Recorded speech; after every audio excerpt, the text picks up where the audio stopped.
ကျွန်တော်တို့မြန်မာအသင်းရန်ကုန် Gladiolos vs မွန်ဂိုလီးယားနဲ့ရောက်ရှိလာခဲ့တဲ့ Team Zone တို့ရဲ့ Best of 1 Series ဒီနေ့ Switch Stage ရဲ့ Match Number 3 Drafting ကတော့ကျွန်တော်တို့အားလုံးနဲ့အတူပဲစတင်ပြီးတော့ရောက်ရှိလို့လာခဲ့ပြီလည်းဖြစ်ပါတယ်။စာဗီဆိုရတယ်ပဲ YG အနေနဲ့ကတော့ဒီချိန်မှာ First Page First Man အနေထားမျိုးတော့ရယူထားခဲ့တယ်ဗျာ။ပြန်ကြည့်မယ်ဆိုလို့ရှိရင်တော့ခလီယာဘန်နာနဲ့ခလီယာဒီနောက်ပိုင်းဒီမှာတော့ကျွန်တော်တော်တော်များများအသင်းတွေကိုပေးလို့တော့မရတော့ဘူးဗျာ။ Lancelot ကတော့ဒီချိန်မှာတော့နော်ကျွန်တော် YG ကိုရန်ပဲပြင်ပြီးတော့ဘန်နာတွေဇယ်ရူရာအနေနဲ့က Lancelot အတော်လေးကောင်းတယ်။ဟန်ကိုရန်ကလည်း Lancelot ဘန်လိုက်လို့ရှိရင်ဇယ်ရူရာဘာဆော့မလဲဆိုတော့မေးခွန်းမျိုးကို YG State မှာမေးခဲ့တာမျိုးလည်းရှိတယ်ဗျာ။ကဲဆိုတော့ဒါတွေကလည်းကျွန်တော်တို့စပြီးတော့စောင့်ကြည့်ရမယ့်အခြေအနေမျိုးပေါ့နော်ဟန်ကတော့ fan တွေပါလဲသွားလို့ရတယ်ဆိုတော့ match up တစ်ခုမှာသူ့အနေနဲ့ဒါနည်းနည်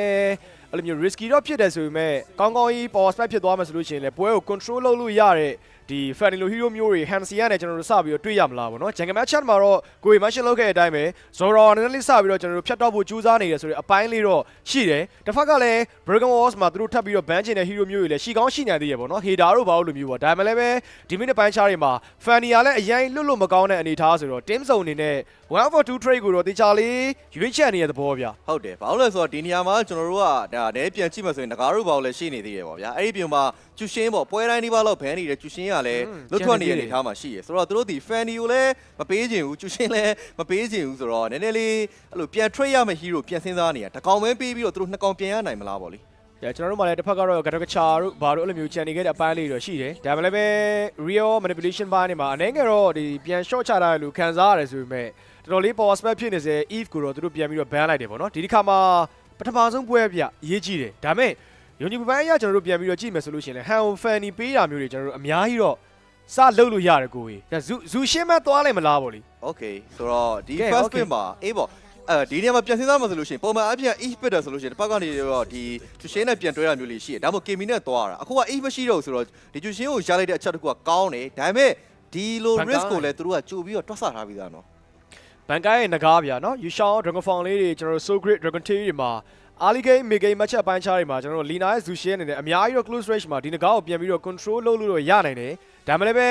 ဲတစ်ဖက်က team ဆောင်တာ early game rotation ပိုင်းအဆင်ပြေသွားပြီးတော့ power spike ဖြစ်မယ်ဆိုရင်တော့ဒီငကားကကျွန်တော်တို့တော်တော်လေးချင်းချောက်နိုင်တဲ့အနေအထားမျိုးတွေတော့ပြောရမယ်ပေါ့နော်အဲ့တော့ငကားတော့စပြီးတော့ပေးသွားပြီဗျာဒါနည်းနည်းလေး SP lane နဲ့ match ရဲ့ rotation ပိုင်းတွေမှာရင်ကိုစပြီးတော့ကျွန်တော်တို့ကဒါအားကိုးရပြီဆိုတဲ့အနေအထားမျိုးတော့ဖြစ်လာပြီဟုတ်တယ်เนาะကျွန်တော်တို့ဒီမှာတော့ကရာချာလေးတော့ပြန်ပြီးတော့ယူသွားသေးတယ်ဗျာ AoE spare တွေပဲပြန်သုံးသွားတယ် Melee hero တွေကတော့ဒီကျူချင်းတို့ဘာလို့ပြန်ပြီးတော့ထိန်းပေးလို့တော့ရတယ်ဗျာဒါပေမဲ့ laning match မှာငကားကိုပြန်ထိန်းမဲ့ hero လိုတယ်ဗောနော်ပြောမှဆိုရင်အတွက် hero လိုအပ်နေတဲ့အနေထားပေါ့လေဒီငကားကိုဘာနဲ့ထိန်းမလဲလပူတို့ဘာလို့ပဲပြန်သွားမလားဒါမှမဟုတ်ရှင်တော့ CC တို့ဘာလို့ပဲပြန်ပြီးတော့ AHP လေးပါလေးပြန်ထွက်လာမလားကြည့်ရမယ်လောလောဆယ်ကတော့ jungle ပစ်လို့ရတယ် goal lane ပစ်လို့ရတယ် goal lane ဆိုလို့ရှိရင် cloud တို့ carry တို့လက်ရှိချိန်မှာ pit rate တော်တော်လေ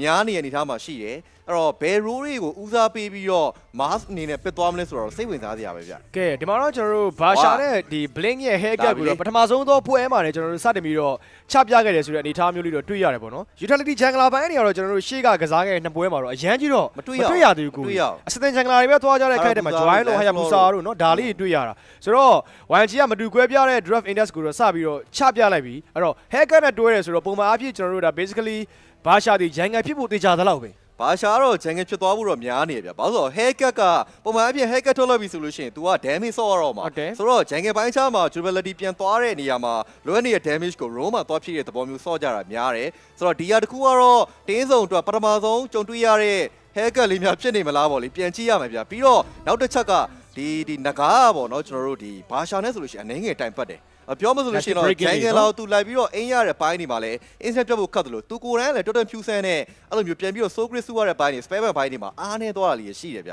ဆိုတော့ totem fusion တွေမှာဘာရှာနေနဲ့ကိုပြောသလိုပဲအရင်တော့ကျွန်တော်တို့ငကား SP lane မှာဘာရှာနဲ့တော့ပြန်ပြီးတော့ကောင်နိုင်ခဲ့ကြတဲ့ patch တွေလည်းကျွန်တော်တို့တွေ့ခဲ့ရတယ်ဗျဒီဘက်ကတော့ထုံးစံအတိုင်းပဲမွန်ဂိုလီးယားကတော့ဘယ်သူလာမင်းမှာတော့ Lunos ကတော်တော်လေးပိုင်နေဆိုတဲ့အခြေအနေမျိုးမှာတော့ရှိတယ်ပေါ့နော်အဲ့တော့ Kenny ကတော့သူ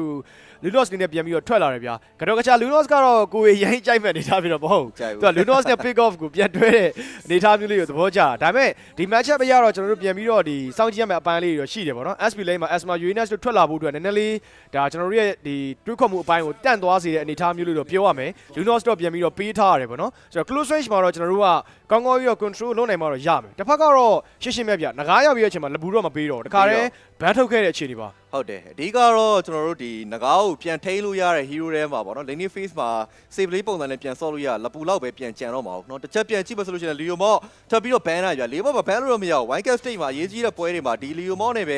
ဲပြန်ပြီးတော့ရှင်းထုတ်ခဲ့ရဆိုတော့ဒါတော့သူတို့ဒီတင်းစုံဆော်ထားတဲ့ပွဲစဉ်တွေကို YG ကပြန်ပြီးတော့ analysis ကောက်ကောက်ပြန်လုပ်ထားတဲ့ပုံစံပဲဆိုတော့လက်ရှိချိန်မှာကျွန်တော်တို့ရင်တွက်ကတော့နည်းနည်းလေးစပြီးတော့ hero pool လေးကျင်းလာလို့ခံစားရတယ်ပေါ့နော်ဘာလို့လဲဆိုတော့ငကားမရှိတော့ဘူးဗျပြီးတော့လပူမရှိတော့ဘူးအားလုံးမရှိတော့ဘူးဆိုတော့ကြံနေခဲ့တဲ့ EH hero တွေကတော့ဒီ Asma တို့ Uanet တို့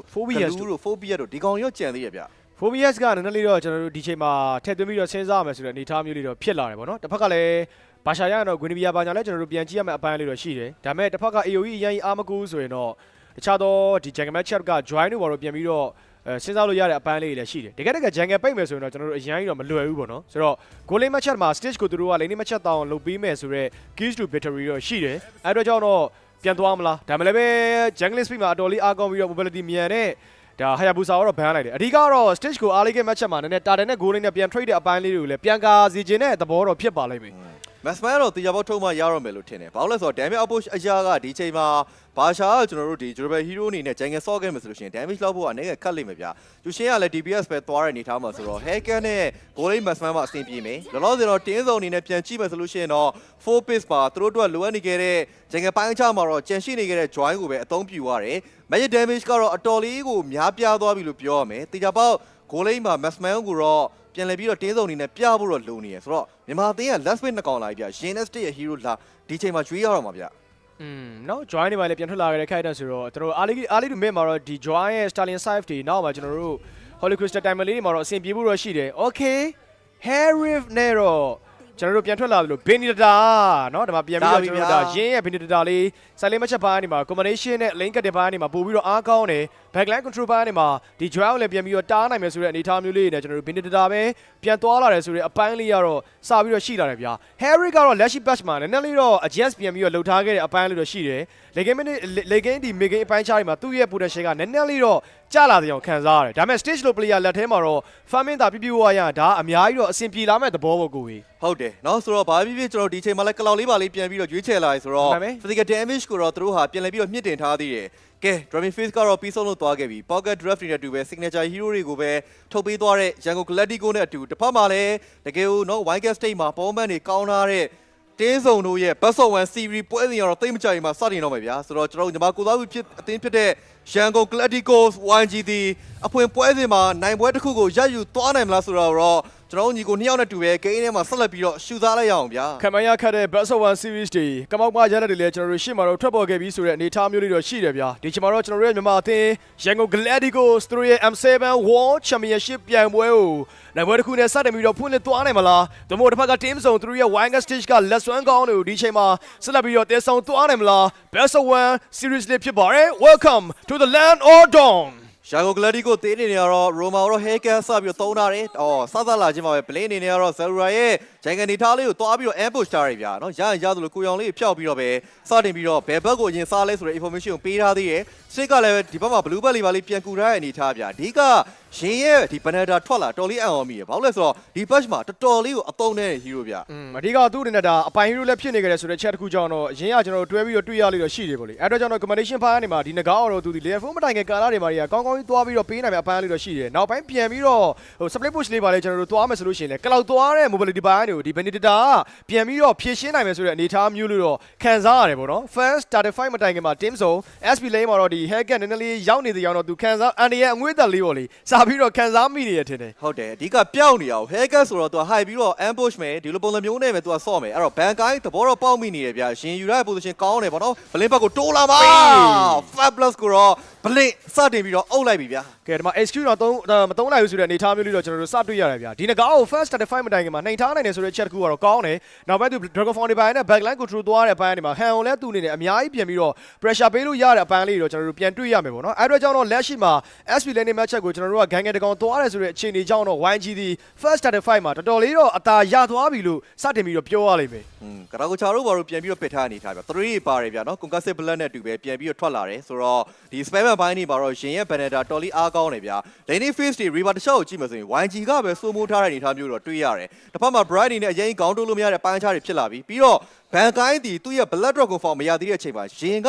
final blow တွေပါရနေပြီဆိုတော့ဒီအရာတစ်ခုကို YG ဘယ်လောက်ထိသုံးချနိုင်မလဲကြည့်ရမယ်ဗျာ First Fire တစ်ဖက်ကလည်း Zushin နနဖလန်လေးပါလေးပဲ Lina ဆက်ကြည့်နေကြတဲ့ခိုက်တဲ့တစ်ခုမှာတော့အားလေးကင်းတော့ကျွန်တော်တို့အများကြီးတော့ပြောကြရမလို့ Final Blue ကတန်းပေးထားပြီးတော့ Han လဲ Objective Jungler ဖြစ်နေကြတဲ့ခိုက်တဲ့တစ်ခုမှာတော့အားလေးကင်းစပြီးတော့35ကိုပါ YG နေနဲ့ဥဆောင်ထားပြီဆိုတဲ့အနေအထားမျိုးလေးတော့တွေ့ရတယ်ပေါ့နော်အပေါ်မှာလည်း Stage Zmamo Dash တွေတောက်လျှောက်ဖြဲနေကြတဲ့ခိုက်တဲ့မှာတစ်ဖက်ကလည်းပြန်ပေးခဲ့မယ် Blink Second Blow ပါ Haircut ထပ်ပြီးတော့သိမ့်ပိုက်ထားပါသေးတယ် ဒီနေ့ rotation မှာတကယ်ကိုအားပါနေခဲ့ပြီးတော့ by 1အနေထားတွေမှာတော့ Blink ပြောင်းနေအောင်သတိမထားမိဘူးဆိုလို့ရှိရင်စလိုက်နိုင်တေချာပေါက်ကြဖို့တော့များတယ်ဗျာဒီမှာတော့ Silver အနေနဲ့ရသလောက်လေး Jungle area ကိုတော့ဝင်ပြီးတော့စားတဲ့ပိုင်းတော့ရှိတယ်ဒါပေမဲ့ခုနပြောခဲ့သလိုပဲ EHP lane မှာ Blink ပြောင်းနေတဲ့အချိန်မှာတခါကန်သွားတယ်အခုလဲ by 1အနေထားမှာ Blink ဒီ goal lane ကိုထပ်ပြီးတော့တတ်ထားနိုင်တယ်ကလောက်လိုမျိုး 20 ပြောရေးဆိုရင်းနဲ့ပဲ back end ကိုထပ်တောင်းသွားပြန်ပြီဗျာ Kalen Spree လေဂိမ်းမစ်ပိုင်းချားတွေမှာတစ်ဖက်က team ဆောင်ရဲ့ draft index AR တော့သူတို့ဒီကားရဲ့ cloud တို့နောက်က Candy ရဲ့ Lunos တို့ရဲ့ဒါ double matchman အထာမျိုးလေးတွေဗျာ damage အရန်များတယ်ဆိုတဲ့ hero တွေကျွန်တော်တို့သွားတွေ့ရတယ်ဒါမှလည်းပဲ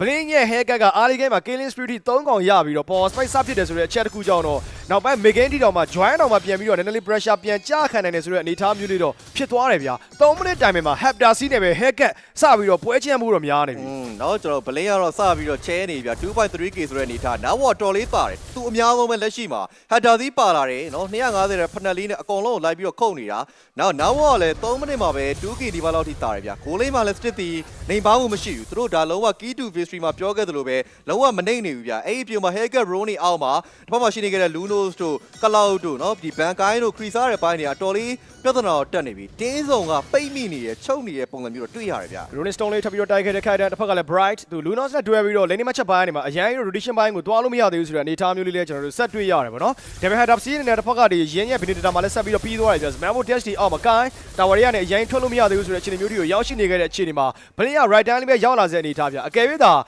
ကိုင်းရအပြင်မှာဆက်ဆိုင်ခဲ့မယ်ဆိုလို့ရှိရင်တော့ तू ကချက်ချင်းဆိုသလိုအဆုံးသတ်ဖို့တော့များသွားအောင်မယ်နော် go crack တွေဘာတွေကလည်းတောက်လျှောက်ပဲ stay နေနေပြန်လဲပြီးတော့သိမ့်ပိုက်ထားသေးတယ်ဗျာဒီတစ်ခေါက်တက်တယ်ကတော့အပေါ်လမ်းမှာပေါ်မှာဆိုတော့9ရောက်နေထားပြီးတော့ဖြစ်နိုင်တယ်ဒါပေမဲ့ပြန်တော့သတိထားတော့မယ် level 40စပြီးတော့ပါလာပြီး Romai စီမှာ AOG ပါလာမယ်ဒီမှာလည်းတောက်လျှောက်ပဲ level 5 piece တွေပြန်ပြီးတော့နေသားသေးတဲ့နောက်မှာကျန်နေခဲ့တဲ့ server တကောင်ပြန်တောင်းသွားတယ်ဗျာ Blink အဆုံးသက်ပြီးနေနေပဲဒီတစ်ခေါက်တက်တယ် over hand ထပ်ပြီးတော့ရယူထားသေးတယ် overstanding break လို့ကိုစူးစမ်းနေတဲ့နောက်မှာကနီးတကောင် flicker ထပ်ပြီးတော့ပေးထားသေးတယ်နောက်မှာ AOG ထပ်ပြီးတော့ခုံသွားသေးတဲ့နောက်မှာBlood Drop ကိုဖောင်းတဲ့ဘန်ကိုင်းဒီအတော်လေးနောက်ကျခဲ့ပြီဗျာလာကောင်းပေမဲ့အတော်လေးကိုအခါနှောင်းနေခဲ့တဲ့ခိုက်တဲ့မှာတော့ဘန်ကိုင်းရဲ့ငကားဘယ်လိုမှပြန်ပြီးတော့ backline control လုပ်လို့မရတော့ဘူးဆိုတော့အနေထားမျိုးတွေကိုသွားကြတယ်ဗျာ Now gap ဒီ 2.6k goal leader လောက်ထိပြီးတော့ Yango Gladiators တိမ့်ပိုက်ထားတယ်ဆိုတဲ့အနေထားမျိုးလေးတော့ဖြစ်သွားပြီ team စုံရဲ့ဒီ 1 gap ပညာသွားတဲ့ချက်တစ်ခုကြောင့်နည်းနည်းလေးစိုးနေအောင်မလား slash ဒီ dash ဒီအမတဖက်ကလည်းဘန်ကိုင်းပြန် fall ban တယ် unstoppable by Blink နဲ့တူပဲ haircut က hero k 9 ကောင်လို့တယောက်တည်းပဲတိမ့်ပိုက်ထားတာဗျာပွဲသားချင်းဟာ4မိနစ်ကျော်5မိနစ်ဒီမှာပဲရှိသေးပေမဲ့လည်း Blink တယောက်ထဲကသာလင် hero k 9 ကောင်ထိကိုပါသိမ့်ပိုက်နေနေပဲ Now gap ဒီ 3k လောက်ထိကိုတော့ Yango Gladiators အနေနဲ့စတင်ပြီးတော့ရက်ယူသွားခဲ့ပြီဗျာအတော်လေးကိုကောင်းတဲ့ဒါပြောမှဆိုလို့ရှိတော့ကစားဟန်ကစားဖို့လို့ပဲကျွန်တော်ပြောပါလိမ့်မယ်ဘာမှလုပ်လို့မရဘူးတစ်ဖက်မှာတင်းစုံတော်တော်လေးကိုပေးပြီးနေတယ် EHP laner အနေနဲ့ဘန်ကိုင်း3ကကြာသွားတဲ့နောက်မှာသူ့အနေနဲ့ front line power မှာအတော်လေးအားနေသွားပြီဗျာကဲဘန်ကိုင်းငကားကတော့နည်းနည်းလေးတီကောင်ဖြစ်တော့ကျွန်တော်တို့ပြန်ပြီးတော့ပြောင်းသွားခဲ့ရတယ်ဆိုတဲ့အနေအထားမျိုးလေးတော့စတွေ့ရတယ်ပေါ့နော်အဓိကတော့ဒီ early game ချက်မာရီယာသူဒီ high rotation ကြောင့်တော့ဂန်ကပြန်သွားခံလိုက်ရတယ်ဆိုတဲ့အပိုင်းလေးတော့ဖြစ်သွားတယ်အဲ့တော့ Cloud နဲ့ဒီ Lunos damage ထွက်လာမယ့်အချိန်တစ်ခုပဲသူတို့အနေနဲ့ပြန်ဆောင်းရမှတော့ဖြစ်လိမ့်မယ်ပေါ့နော်အဲ့တော့ကျွန်တော် Bright တောင်မှမင်းမာရန်မနေတော့ဘဲနဲ့တောက်လျှောက်ဒီ Cloud ကိုပြန်ပြီးတော့ကြည်ပေးနေရဆိုတဲ့ rotation ပိုင်းလေးကိုလည်း team စုံဘက်ကနေကျွန်တော်တို့ပြန်ပြီးတော့တွေ့ရတယ်ဗျာဒီချိန်မိနစ်ပိုင်းချားတွေမှာ silent မှာလည်းငကားကိုတကောင်နဲ့ထားလို့မရတော့ဘူးဆိုတော့ join ရတဲ့နည်းလေးပြန်ပြီးတော့ silent space လေးပါလေးပြန်ယူမယ်ဆိုတဲ့အနေအထားမျိုးလေးတော့ရှိတယ်နောက်မှလည်းဟန်တောက်လျှောက်လိုက်ကြည့်နေကြတဲ့ခိုင်တဲ့တစ်ခုမှာတော့ Kai space ကိုပါ stage အပြည့်အဝပဲဆက်လက်ပြီးတော့ရရှိထားပါသေးတယ်အားလီဂိမ်းဒီမှာတော့ Kai အနေနဲ့ဘယ်လိုမှလာပြီးတော့ဖြစ်ဖို့ဆိုတာမလွယ်ဘူးဗျဒီမိုဟန်ဒါတွေပါလိုတယ် golden stat တွေသူ့ရဲ့ 23 ချောင်း switch 23 ချောင်းပြီးမှသာလင်သူ့အနေနဲ့ပြရပြရတဲ့ပိုင်းတွေကလွယ်မယ်ပြီးတော့ဒီကန်နီကလည်းလူလို့ဖြစ်နေတဲ့အခါကျတော့ standing position နဲ့ damage ပေးရမယ့်ပွဲမှာ Blink ရဲ့ haircut နဲ့ဆိုတော့ဒါဇလန်လေးကတော့အနေငယ်လေးပြီးတော့ရှိသွားမလားတော့မသိဘူး Now gap ဒီ 4k over လောက်နဲ့တူပဲကျွန်တော်တို့ရဲ့ညီမကူသားပြူတင်ရန်ကုန် Gladiators ကဒီပွဲတစ်ခုလုံးထိန်းချုပ်ထားခဲ့ပြီဗျာ Jungle Resource တွေကထပ်ပြီးတော့တဖြည်းဖြည်းချင်းနဲ့စုပ်ယူမယ်ဆိုလို့ရှိရင်တော့တင်းစုံဒီ first low လာဆိုင်ဖို့တော့မလွယ်တော့ဘူးဗျာနောက်မှလည်း Bankai Pride DBB ထပ်ပြီးတော့ကြည့်နေကြတဲ့ခိုင်တဲ့တစ်ခုတစ်ဖက်ကလည်း Zora ဝင်လာဖို့တော့ကြိုးစားတဲ့ retreat မှာ Zora တတ်တာတယ်တော့တစ်ဖက်က Mongolia အနေနဲ့မရရအောင်ပြီးမျိုးယူသွားတယ် final flow slash ဒီမှာ iPhone analysis ထပ်ပြီးတော့ပေးထားသမဲ့ဆိုပြီး 4 man နောက်မှလည်း beast control Lina တော့ရှော့လည်းပြီးထိန်းခဲ့တဲ့ backline မှာ Chris Big ကိုလည်းထပ်ပြီးတော့ပေးနေ Pride ကောင် AOG ခုံမှုတော့ကြိုးစားရတယ်ပဲ Lina ထပ်ပြီးတော့သိမ့်ပိုက်ထားပါသေးတယ် Hero Kid တကောင်နဲ့ဒီဘက်တွေကိုပြန်လဲထားတယ်တော့မကိုင်းဘယ်လဲသူတို့ damage တွေပြန်ပြီးတော့ပေးလာခဲ့ဘယ်လဲ Stin နဲ့ Flicker ပြန်ပေါင်းလာတယ်တစ်ဖက်မှာလည်း Blink လုံးဝ Daily Swing ကထိုးဖို့အတွက် 0.5 second လောက် ပဲလူရောရဲ့ချင်းတစ်ခုမှာ Bademera image နဲ့ပဲကိုင်းပြန်ပြီးတော့ forward တော့လုံသွားတယ်ဗျာတင်းစုံဘက်ကလည်းစတင်ပြီးတော့ Badem sign ဆိုတဲ့အခြေအနေမျိုးကိုတော့တွေ့ရပြီဗျာဒီ objective ကိုတော့သူတို့အနေနဲ့မရရအောင်ပြန်ပြီးတော့ take down လုပ်မှတော့ဖြစ်လိမ့်မယ်တက်တာတဲ့ fight မှာသာထပ်ပေးရမယ်ဆိုရင်တော့ဒီ tower တာတရှိတွေဘာတွေကသူတို့အများကြီးနောက်ပိုင်းမိနစ်ပိုင်းခြားတွေမှာဟိုဒုက္ခပေးမယ်ဆိုတဲ့အနေထားမျိုးတွေတော့တွေ့ရပြီဒီမှာတော့ blink monster k ဗျာ hero k ခွန်းကောင်ရရှိထားတယ် k participation ကတော့ blink ရဲ့ hacker ကလုံးဝ 100% ပဲ C ရဲ့ဘက်ပါသူ့အနေနဲ့ထပ်ပြီးတော့ပြီးသွားခဲ့ပြီဗျာပွဲကတော့တော်တော်သေးသေးတတာပဲเนาะကျွန်တော်ပြတ်သားနေခဲ့ပြီလို့ပဲပြောရမယ်ဗျာဟုတ်ပါတယ်เนาะကျွန်တော်တို့ဒီ hacker နဲ့အတူပဲ Banana တို့ရှိနေတဲ့ကြောင့်မို့ကလောက်ဒီဘလို့မှတော့ split push တွေပါပြန်သွားလို့မရတဲ့အနေအထားမျိုးလေးဖြစ်နေတယ်ကလောက်ကသူတခါတော့တည်ထားခဲ့ပြီဗျာနောက်ကတော့ 4.5k ဒီပါလောက်ထိသွားပြီးတော့ရှိနေသေးတယ်ရင်ရလဲ item ထွက်လာခဲ့သလိုလီနာလဲကျွန်တော်တို့ Sky Pia စာ stat တွေသွားပြီးတော့ရနေအနေအထားမျိုးတော့တွေ့ရတယ်ဆိုတော့တင်းစုံကအခုချိန်ဒီ Euro Kit တကောင်မှတော့မကြသေးဘူးဒါပေမဲ့အောင်လဲရဲ့ first tower တစ်လုံးတော့ Groucher ရဲ့ backup နဲ့အတူပဲသူတို့ဒီ item လေးပါလေးပြန်ပြီးတော့ရှာနေရင်အပေါ်မှာလဲ state နေကတော့ second tower တစ်လုံးကိုပြန်ပြီးတော့လဲလှယ်ဖို့ကြိုးစားနေရင်းနဲ့ပဲ now cap ကတော့ 4k လီယာလောက်တော့ကျန်သေးရဲ့ဗျာ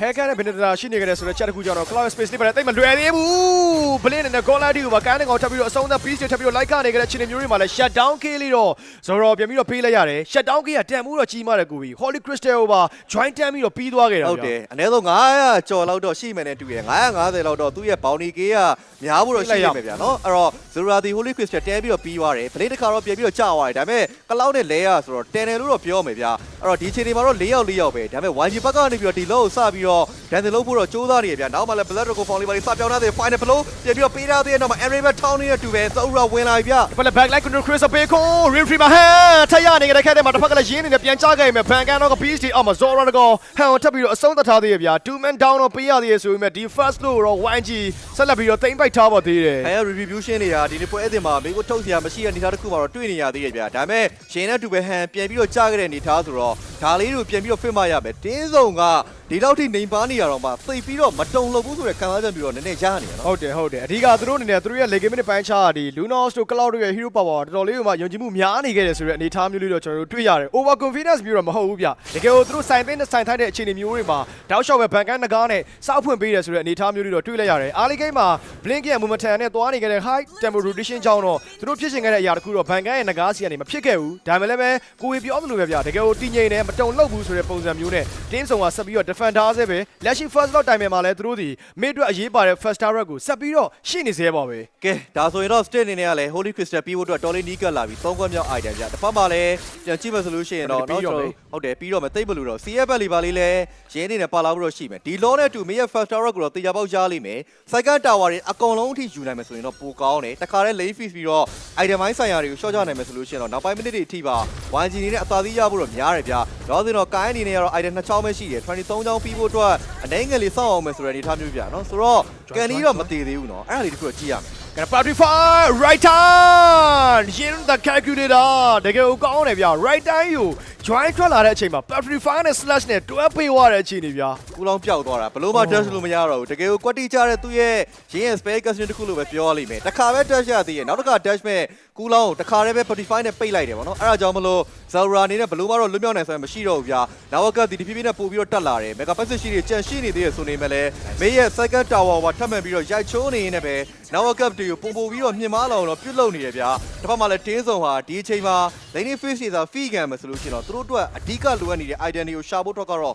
ပို့ပြီးတော့ခက်ခဲလာပြီဗျာဖြည်းဖြည်းကျွန်တော်တို့ပြန်ပြီးတော့ power spec ဖြစ်လာနိုင်ကြတော်တော်လေးများနေခဲ့တဲ့ Zora Joy ကိုတခါတည်းပဲ take down လုပ်ခဲ့တယ်အဲ့ဒါပြင်မှာကျန်နေခဲ့တဲ့ဒီ jungle resource တွေကို back control နဲ့အတူပဲ YG ထပ်ပြီးတော့သိမ်းပိုက်ထားနိုင်ခဲ့တယ်ဆိုတဲ့ချက်တစ်ခုကြောင့်တော့နည်းနည်းလေးတော့ Joy ရဲ့ momentum ကပြန်တန့်သွားတယ်ဆိုတဲ့အနေအထားမျိုးလေးတော့ပြောရမယ်ပေါ့နော် late game ပိုင်းခြားတွေမှာ Lunos ကလောက်အပြင်မှာကျွန်တော်တို့က Joy မှာ space ထက်လိုလာခဲ့တဲ့အခြေအနေမျိုးဆိုတော့ team ဆောင်ဒီတက်ပို့ပြီးတော့အချိန်စောင့်ရမယ်ဆိုတဲ့အနေအထားမျိုးတော့ဒီကိုတွားချခဲ့တယ်သူတို့မှနောက်တော့တစ်ချိန်ပြန်ဆိုင်မှုအတွက် minute 1လောက်ပဲအချိန်ရခဲ့တဲ့အခိုက်အတန့်မှာတော့ cloud ကိုလည်း space တွေပါတွေက right time အရန်ပေးလို့မရတော့ဘူးဗျ Benedetta ရောဒီ haircut ရောတောက်လျှောက်ပဲလိုက်ပြီးတော့ချိန်ချောင်းနေခဲ့တဲ့အခိုက်အတန့်မှာတင်းစုံအတွက်နည်းနည်းလေးလှုပ်လေမြုပ်လေဆိုတဲ့အခြေအနေမျိုးတော့ပြန်ပြီးတော့ရောက်လာခဲ့တယ်ပေါ့နော်ဒါမှလည်းပဲ YG အရင်ပေါ့လို့တော့မရသေးဘူးဗျ objective တွေယူမယ် hero kit ထပ်ပြီးတော့ take down လုပ်မယ်ပြီးတော့တခါတည်းပဲ high ground attack လုပ်ဖို့တော့ကျွန်တော်တို့ဆက်ပြီးတော့ pressure တွေပေးဖို့တော့လိုအပ်နေပါသေးတယ်ကဲဒီတခါပေါ်လာခဲ့မဲ့ second lot ဒီ YG အတွက်ကတော့ဒီပွဲကိုတခါတည်းအဆုံးသတ်သွားနိုင်စီလောက်တဲ့အထိကိုတော့အများကြီးအားကောင်းလာစီမဲ့ lot ပဲဗျာဒီ lot ကိုတော့တေချာပေါက်ရောက်ယူဖို့တော့လိုမဲ့ back guy မျက်စိနဲ့လမ်းမပြီးတော့ခြုံတိုးဖို့ကြိုးစားခဲ့တဲ့ ban guy ကိုတော့ဒီနေရာမှာ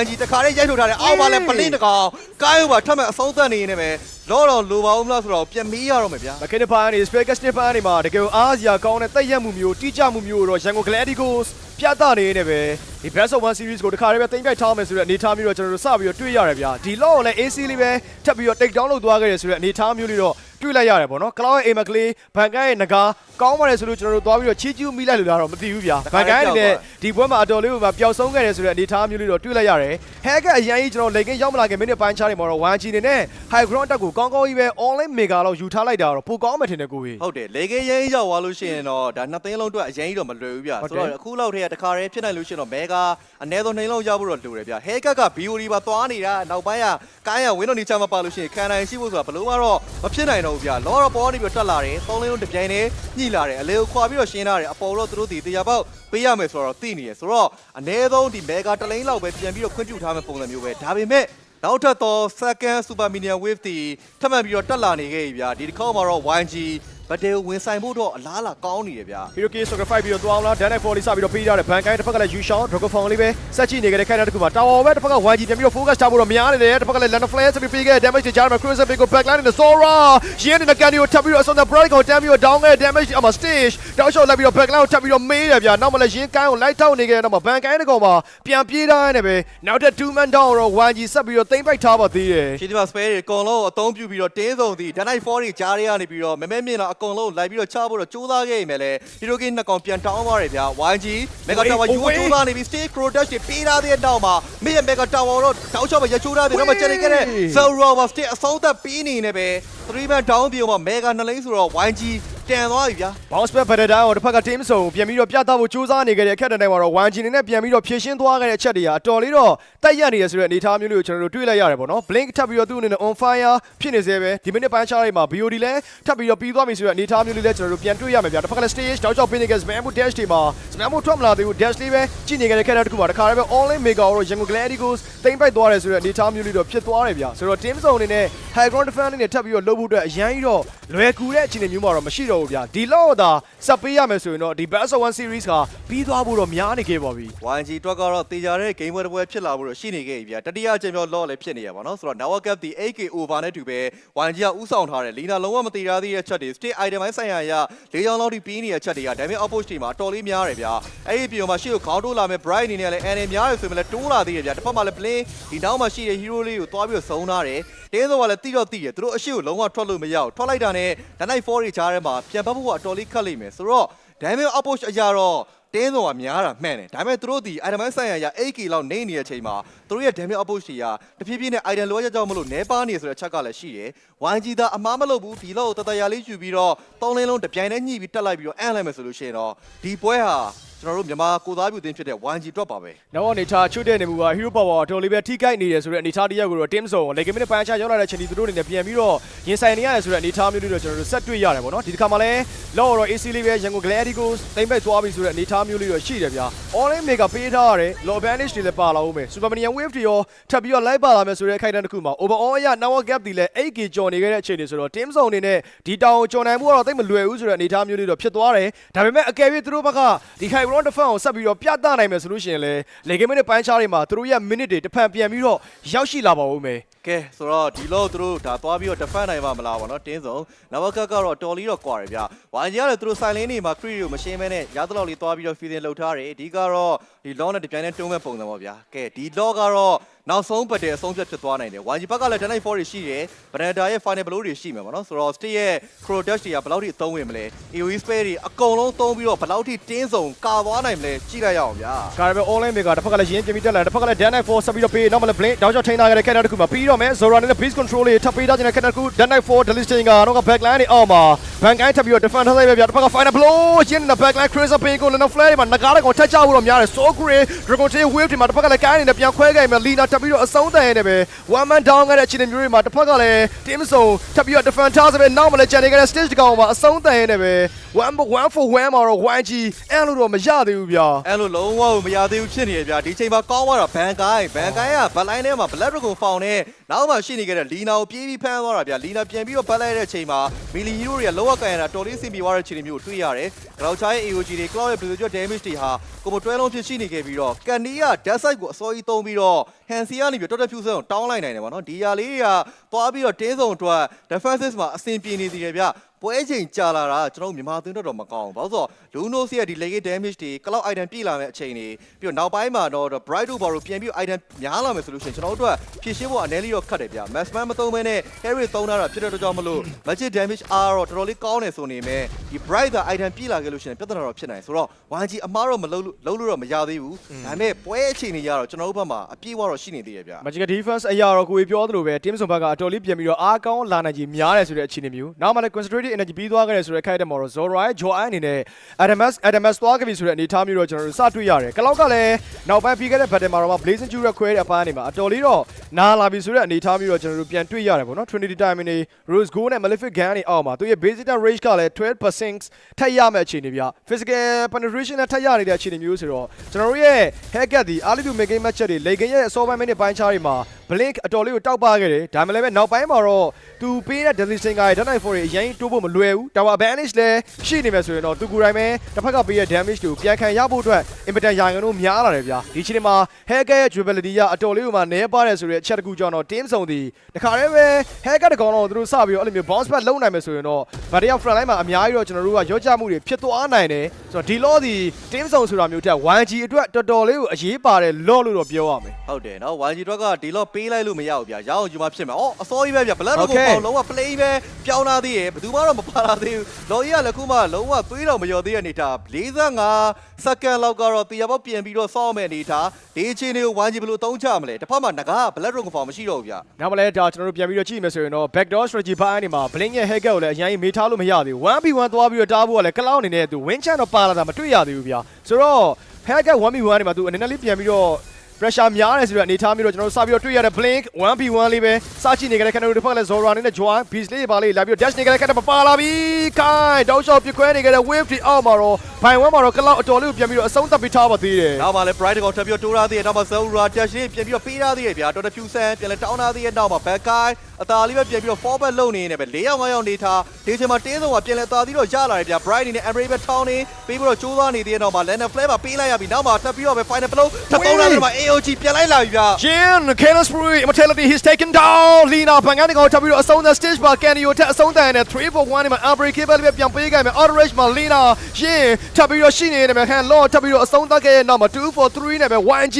ဆက်လက်ပြီးတော့ဥဆောင်ထားစေပါပဲဒီဆုံးသူတို့စီတော်တော်လေးကိုတော့ 1G ကိုပြန်လဲပြီးတော့တုံးပြန်လာလေးကောင်းလာတာမျိုးတွေ့ရတယ်ဒါပေမဲ့လည်းကျွန်တော်တို့ 1G နေနဲ့ဒီလောက်ရအောင်ယူပြီးတော့ Hero King နှစ်ကောင်သုံးကောင်ပြန်ပြီးတော့လဲရသေးတယ်ဗျာနှစ်ယောက်တည်းကာရမယ်အနည်းဆုံးဒီ crit ကိုမြန်မြန်လေး pick ကတိုးနိုင်မှာပဲ delay ဖြစ်ဖို့တော့များမှာ stick ကလည်းတောက်ပြန်ပြီးတော့ရှင်းထားသေးရဲ့ကားအတော်လေးတော့နာနေပြီဗျဒီအချိန်မှာတော့4ယောက်2ယောက်ဆိုရင်အားနဲ့တူပဲတခါတည်းအမ်းဖို့တော့ 1G စူးစမ်းလို့လာပြီဗျ low vanish ပါတယ်ဘယ်ဖက်လဲ stage dash မှာတစ်ဖက်လဲ winner crown နဲ့ဝင်ပြီးတော့ခဲတော့ဒီ attack တွေပဲသွားပြီးထိချုပ်လို့တော့မရသေးဘူးဗျ backline တွေအောက်မှာရင်းနေကောင် shut down ကိနေနဲ့ကမ်းပြန်ရခဲ့တဲ့ damage တွေအောက်မှာတခါတည်း stage အဆုံးသတ်ရနေပဲဒီ best of 1 series ကိုတော့ရန်ကုန် Gladiators သိမ့်ပိုက်ထားလိုက်ပြီလေဖြစ်ပါတယ်တကယ်ကိုကောင်းပါတယ်ဆိုတော့ White Gap State မှာ performance တွေကိုပြနေပါတယ်ဆိုတော့ Mongolia အသင်းဖြစ်တဲ့တင်းစုံတော့ကျွန်တော်တို့ညီမကိုသားပြုအသင်းဖြစ်တဲ့ရန်ကုန် Gladiators ကတော့လုံးဝပဲအနိုင်ရရှိမှုနဲ့အတူပဲနောက်ထပ်တော့အဆင့်တွေကိုတော့ထပ်ပြီးတော့တလှမ်းသွားခဲ့ပြီဖြစ်ပါတယ်တကယ်ကိုကောင်းတဲ့เนาะကျွန်တော်တို့ YG လို့ပဲပြောရတော့မယ်ဗျာလုံးဝပဲနောက်ဆုံးပတ်တယ်တွေမှာတသက်ရဲ့လေးနဲ့တူပဲ spare casting တွေပြသွားတယ် stick ကလည်းလုံးဝတုံလုံးချင်းမရှိဘဲနဲ့ဆော့ပြသွားတာတော်လေးကောင်းတယ်ဗျာနောက်ကျောက်ဆိုသူတို့ကျွန်တော်တို့ M7 World Championship ရဲ့ဖွင့်ပွဲမှာတော့ရန်ကုန် Gladiators เนาะကျွန်တော်တို့အားလုံးမျှော်လင့်ထားကြတဲ့အတိုင်းပဲမျှော်မှန်းထားကြတဲ့အတိုင်းပဲတင်ကျင်တဲ့ပုံစံပိုင်း spare casting တက်ရက်မှုတွေနဲ့အတူပဲအားလီဂိန်းတွေကဘန်ကိုင်းရဲ့ငကားကိုလွှမ်းမိုးထားခဲ့ပြီးတော့တခါတည်းပဲ Best of 1 series မှာတော့ကျွန်တော်တို့ဒါစစ်ချင်တဲ့စီယာကောင်းတဲ့ရလပိုင်းမျိုးကိုတော့ဖန်တီးပေးသွားခဲ့တာဖြစ်ပါတယ်အဲ့တော့1010အသင်းတွေမှာကျွန်တော်တို့က Onyx တို့ဒါပြီးခဲ့တဲ့ရှေ့ကကျွန်တော်တို့ဒါ Blessing and Stone နဲ့အတူပဲနောက်တစ်ဆင့်ကိုတော့ Swiss Round ကိုသွားရမယ်ဆိုတဲ့အနေအထားမျိုးလေးတော့ရှိတယ်ပေါ့နော် last but အနေထားမှာတော့ကိုင်းပြန်ပြီးတော့ against လုပ်ခဲ့တာကောင်းတယ်ဆိုပေမဲ့နောက်ပိုင်းမှာတော့ရင်းရ final blow ဒီ battery fine တွဲလုံးတွေက Zora ရဲ့ Joy ကိုကောင်းကောင်းပြီးတော့ take down လုပ်ပေးသွားတာကိုကြီးတောက်လျှောက်ဒုက္ခပေးသွားတာဗျာနော် Joy ကိုရင်းနေတဲ့ battle တိုင်းစေးမှာအမြဲတမ်း light ကြည့်နေခဲ့ပြီးတော့ဒီတစ်ခါ low battle မှာလည်းတစ်ခါတည်းပဲအဆုံးသတ်ပေးသွားနိုင်တာတော့တကယ်ကိုကောင်းခဲ့လို့ပဲပြောလိမ့်မယ်နောက်မှရှိနေခဲ့တဲ့ stick ရဲ့ damage တွေ play ရဲ့ damage တွေကလည်းဒီနေ့ပွဲစဉ်မှာ Lina ရဲ့ဖလဲတွေကြားထဲမှာအလုပ်တွေအများကြီးဖြစ်စီရဗျာတကယ်ကောင်းတဲ့ team form တစ်ခုကိုတွေ့လိုက်ရတယ်သူတို့ရဲ့ signature hero တွေနဲ့ပဲထွက်လာခဲ့တယ်ပွဲအစကနေအဆုံးထိတပွဲလုံးလွှမ်းမိုးထားခဲ့ပြီးတော့တအားမှာ team form ကောင်းပြီးတော့တက်ရက်ပါတယ်ဆိုတော့တင်းစုံကိုကျွန်တော်တို့ကအဖွင့်ပွဲစဉ်မှာအနိုင်ရရှိခဲ့ဆိုတဲ့ချက်ကတော့တော်တော်လေးကောင်းနေဗျာနော်